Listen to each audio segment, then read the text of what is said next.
Hello बच्चों, मैं अमरेश आज फिर उपस्थित हूँ सेल्फ असेसमेंट पेपर 2 और सवाल का लेकर के।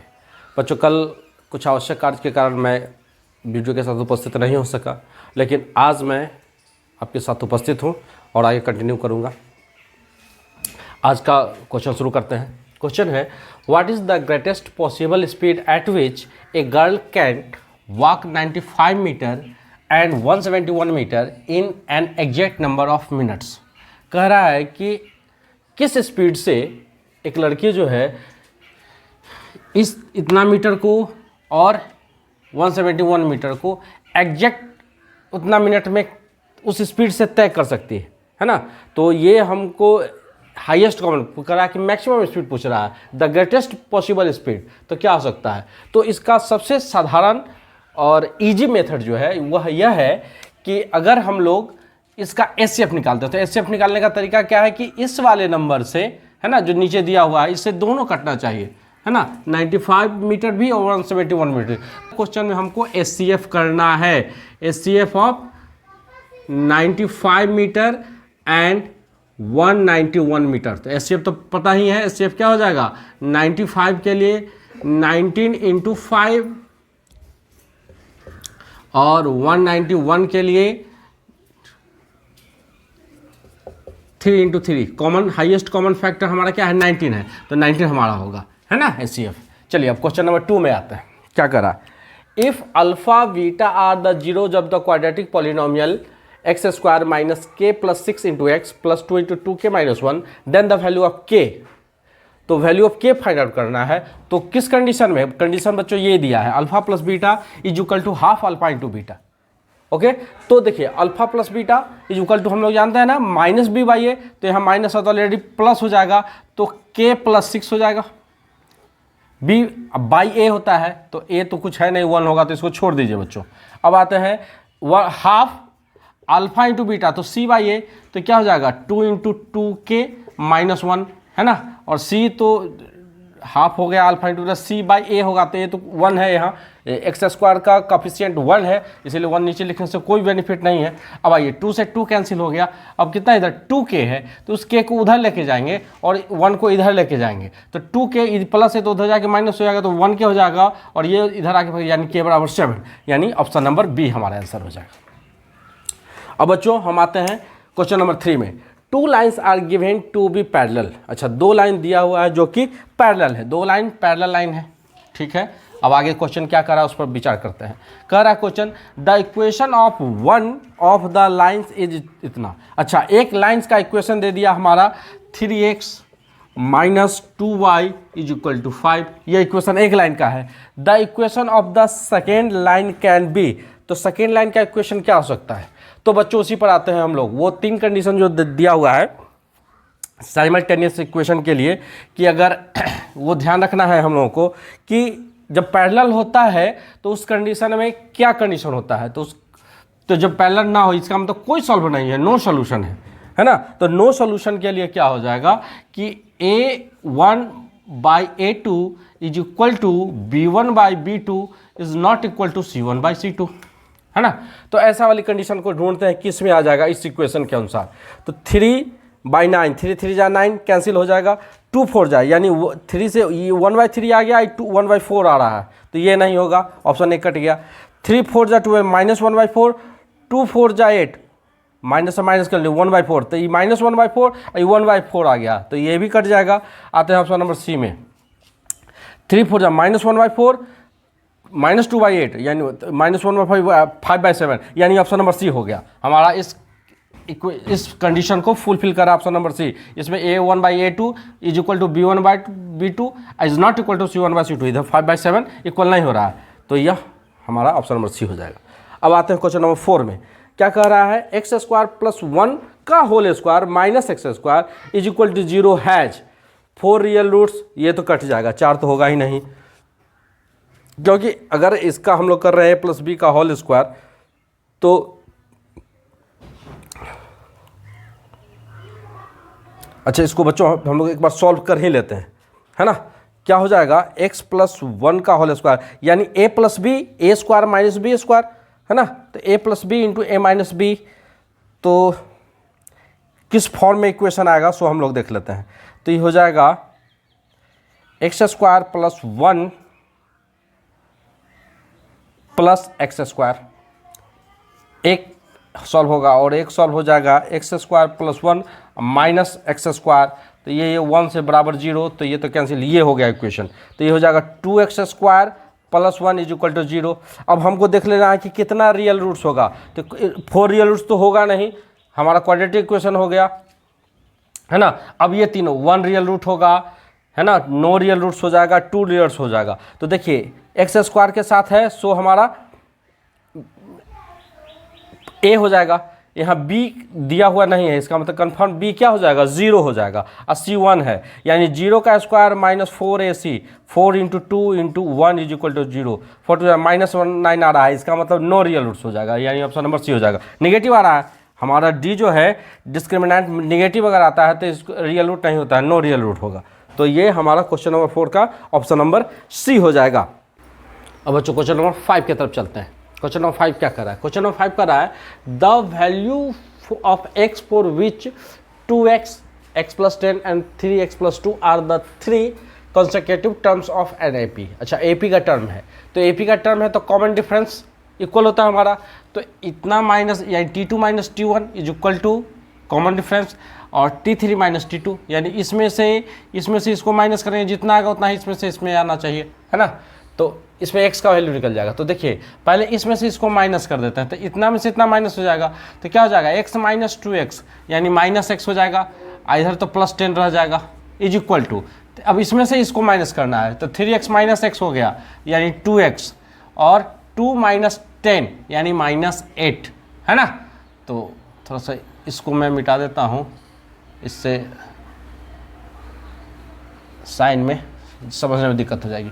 अब देख लो माइनस एक्स है, उधर जाके क्या हो जाएगा प्लस एक्स 2x यानी 3x हो जाएगा, ये क्या हो जाएगा 8, इधर जाके 18 हो जाएगा, यानी 3x इज इक्वल टू 18 हो जाएगा, तो x बराबर 6 हो जाएगा, यानी हमारा आंसर x बराबर 6 कौन ऑप्शन नंबर ए हो जाएगा, है ना, इजी है।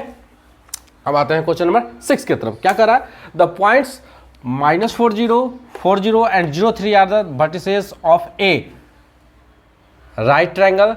अच्छा ये तीनों जो वर्टिसेस दिया हुआ है तो इसको आपको डिस्टेंस फार्मूला से फाइंड आउट करना होगा कि किसका ये वर्टिसेस दिया हुआ है।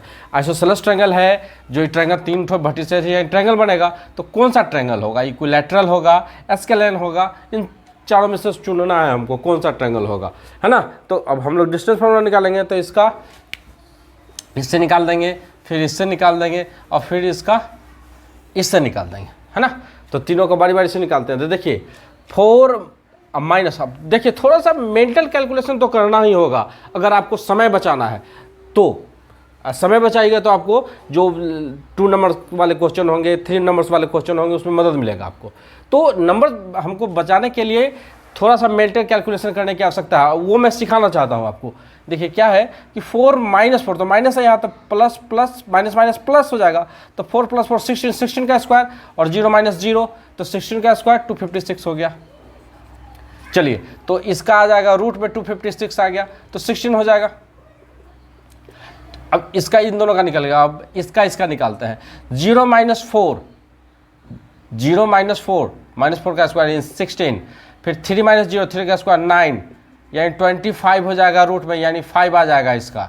चलिए तो इसका हो जाएगा। अब इन दोनों का निकालते हैं। 0 माइनस माइनस माइनस प्लस 4, तो यानी 16, ठीक है, 3 माइनस 0 यानी 3 का स्क्वायर यानी प्लस 9, यानी फिर 25 हो जाएगा, इसका स्क्वायर रूट 5 हो जाएगा, यानी दो साइड बराबर हो गया, यानी कन्फर्म है ये आइसोसेलेस ट्रायंगल हो जाएगा, है ना। अब आपको ये जानना होगा कि सर आपने कैलकुलेशन किया कैसे किया, तो ये फार्मूला है बस distance formula, x2 minus x1 का whole square plus y2 minus y1 का होल स्क्वायर अंडर रूट होता है। तो इसमें हमको एक को x1 मान लेना है, तो दूसरा y1 हो जाएगा, ये x2 हो जाएगा y2, बस खाली कैलकुलेशन करना है। तो फार्मूला तो ध्यान में रखना होगा। अगर आपको सफलता हासिल करनी है अच्छे मार्क्स के साथ, तो आपको फार्मूला मेमोराइज करना होगा, मेमोरी में रखना ही होगा फार्मूला। अब आते हैं क्वेश्चन नंबर, अच्छा तो इसका बी हो गया। आपसे क्वेश्चन नंबर 7 में आते हैं। इफ ए बराबर ए का वर्टिसेज इतना B0 C3 K, अच्छा इसमें K का वैल्यू फाइंड आउट करना है। Are the vertices of an equilateral triangle, दे दिया कंडीशन। अब बटे से के का वैल्यू फाइंड आउट करना है, यानी इसका जो हम लोग डिस्टेंस इसी फार्मूला से फिर इसका निकालेंगे, फिर इस दोनों का निकालेंगे। तो इन कंडीशन में तीनों बराबर होना चाहिए, तो हम दो बराबर करके काम करते हैं, है ना, दोनों का जीरो से निकाल देते हैं। तो क्या हो जाएगा, अब देखिए इसका इससे निकालते हैं, तो 0 - 3, 3 का स्क्वायर -3 हो जाएगा, -3 का स्क्वायर 9, और 0 माइनस √3 यानी √3 का स्क्वायर 3 हो जाएगा, 9 3 जा 9 3 12 हो जाएगा, तो अंडर रूट में 12 आ जाएगा, है ना, रूट में है इसीलिए रूट में हमने लिख लिया इसको। फिर इसका इसके साथ निकाल गया और इसका फिर इसके साथ निकाल देते हैं, क्या हो जाएगा 3 - 0 का स्क्वायर 9 और k - 0 का स्क्वायर यानी प्लस k स्क्वायर, है ना, ये भी रूट में रहेगा और दोनों इक्वल हो जाएगा। ये वाला ये कंडीशन, स्क्वायर रूट से square under root cancel, k square बराबर 12 - 9, तो 12 - 9 इज इक्वल टू 3 यानी k square is equal to 3, square हटाएंगे, है ना, तो कितना हो जाएगा हमारा, हो जाएगा इधर रूट प्लस माइनस √3, है ना। तो option number C, question number 7 का ऑप्शन नंबर सी बच्चों। अब हम लोग चलते हैं क्वेश्चन नंबर 8 की तरफ।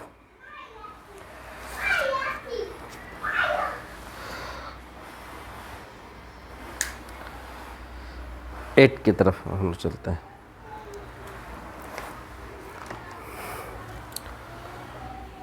अब आते हैं क्वेश्चन नंबर 8 की तरफ। क्या कह रहा है बच्चों, कह रहा है if triangle PQR similar to triangle ABC। अच्छा, दो ट्रायंगल सिमिलर है, PQ 6 सेंटीमीटर दिया हुआ है, AB 8 सेंटीमीटर दिया हुआ है ना। तो पहले तो हम लोग ट्रायंगल बना लेते हैं। And the perimeter of triangle ABC। अच्छा, पेरीमीटर तो हम लोग जानते हैं कि अगर दो ट्रायंगल सिमिलर है तो अगर उसका साइड सिमिलर है तो साइड प्रोपोर्शनल होगा, तो दोनों ट्रायंगल्स का पेरीमीटर भी सिमिलर ही होगा, है ना। तो इसका मतलब proportion of sides is equal to ratio of perimeters of both the triangles. तो हम लोग आते हैं इसमें। अब देखिए अगर हम लोग बना लेते हैं इसमें PQR ट्रायंगल बना लेते हैं, PQR ट्रायंगल हो गया, ABC हो गया। बच्चों इसका perimeter perimeter of triangle ABC 36 centimetre, इसका पेरीमीटर 36 है, ये निकालना है। और इसमें बच्चों दे रहा है PQ 6 सेंटीमीटर, ये 6 सेंटीमीटर है, तो AB तो हम लोग मैंने अभी बताया कि इतना बाई इतना हो जाएगा, यानी 6/AB हो जाएगा is equal to x perimeter मान लिया, अगर निकालना फाइंड आउट करना है पेरीमीटर, तो इसका 36 हो जाएगा, है ना। अब AB निकालना है तो AB इंटू, अच्छा AB दिया हुआ है बच्चों 8, तो ये हो जाएगा हमारा 8, है ना, AB हमारा 8 है। तो अब क्रॉस मल्टीप्लाई कर देते हैं, तो क्या हो जाएगा 8 × x बराबर 36 × 6, x बराबर 36 × 6/8, 2 3 जा 2 4 जा 8, 2 3 जा 6, 4 9 जा 9 3 जा 27, यानी इसका पेरीमीटर 27 सेंटीमीटर हो जाएगा, यानी हमारा option number B correct answer हो जाएगा। अब आते हैं क्वेश्चन नंबर 9 की तरफ। क्या कह रहा है, two tangents inclined at an angle of 60 degree okay are drawn to a circle of radius 3 centimetre. यानी एक सर्किल है, अब इसका मैं फिगर बनाता हूँ, ये एक सर्किल है जिससे एक्सटर्नल पॉइंट से एक दो टेंजेंट इस पर खींचा हुआ है, और दोनों टेंजेंट जो है 60 डिग्री के एंगल पर है, एक दूसरे से इंक्लाइंड है। Then the length of each tangent का निकालना है, तो यहाँ 90 डिग्री बनता है बच्चों, ये तो हमको पता है, टेंजेंट रेडियस के साथ 90 डिग्री का एंगल फॉर्म करता है। तो अगर ये तो ये कितना हो जाएगा 30 डिग्री, है ना। तो हमको ये पता करना है, टेंजेंट का लेंथ पता करने के लिए कह रहा है। तो क्या हो जाएगा, अब आ जाता है इसके लिए, और इसका रेडियस दिया हुआ 3 सेंटीमीटर, है ना, रेडियस 3 सेंटीमीटर दिया हुआ है। तो देख ले हमको ये और ये पता करना है, तो ये एक P हो जाएगा एक B हो जाएगा, तो 10 का रिलेशन है, तो tan 30 degree is equal to P/B, है ना। तो P कितना 3, और नीचे क्या हो जाएगा, नाम न मैंने नहीं लिखा तो टेंजेंट लिख देता हूँ बच्चों, आप समझिएगा। तो tan 30 डिग्री का वैल्यू क्या 1/√3/3 टेंजेंट, क्रॉस गुना कर दें तो टेंजेंट बराबर क्या हो जाएगा 3√3, है ना। तो हमारा 3√3 ऑप्शन नंबर डी हमारा करेक्ट आंसर होगा। अब बच्चों क्वेश्चन नंबर 10 को देखते हैं। क्वेश्चन नंबर 10 में क्या कर रहा है, in the given figure P T is a tangent, P T tangent at T to the circle with centre O, if T P O is 25 degree, T P O 25 degree है, then x is equal to कितना हो जाएगा 90 25 यानी 9 2 11 115 degree, ये हो जाएगा answer. अब बच्चों मैंने कितना जल्दी किया, ये आप भी कर सकते हैं, एकदम तुरंत से कर सकते हैं। कैसे, सिर्फ रिमाइंड करना है। हम जानते हैं ट्रायंगल्स में कि sum of two interior angle is equal to exterior angle of that triangle, है ना। यानी दो एंगल्स का सम किसी ट्रायंगल में एक एक्सटीरियर एंगल के बराबर होता है। तो ये 90 डिग्री होता है, काहे कि रेडियस है, ये डायमीटर है, यहाँ सेंटर वो दिया हुआ है, तो ये डायमीटर है, तो ये 90 डिग्री है, ये 25, तो ये एक्सटीरियर होता है 90 और प्लस 25 115 डिग्री। तो इसका मतलब एक्स का वैल्यू कितना हो जाएगा 115 डिग्री। तो ये हमारा आंसर हुआ। अब बच्चों मैं फिर नेक्स्ट वीडियो में 11 to 20 लेकर के आऊँगा। इस तरह मैं क्रमबद्ध रूप से मैं सेल्फ असेसमेंट को समाप्त करूंगा। बच्चों इस पर आपको ध्यान देने की आवश्यकता है, क्योंकि टारगेट सामने रखा हुआ है ना। बेधना आपको काम है, टारगेट को कैसे आप ले रहे हैं। अगर आप हल्के में लेंगे तो ये आपके लिए काफ़ी नुकसानदायक होगा। इसीलिए मैं आशा करता हूँ कि आप वीडियो को देखेंगे, क्वेश्चन सॉल्व करेंगे और फॉलो करेंगे। और एक अंतिम बात कि मेरे वीडियो को आप शेयर करें, लाइक करें, सब्सक्राइब करें, जिससे मैं भी प्रोत्साहित हूँ, मेरा भी हौसला बढ़ सके और मैं आपके साथ जुड़ा रहूँ। धन्यवाद।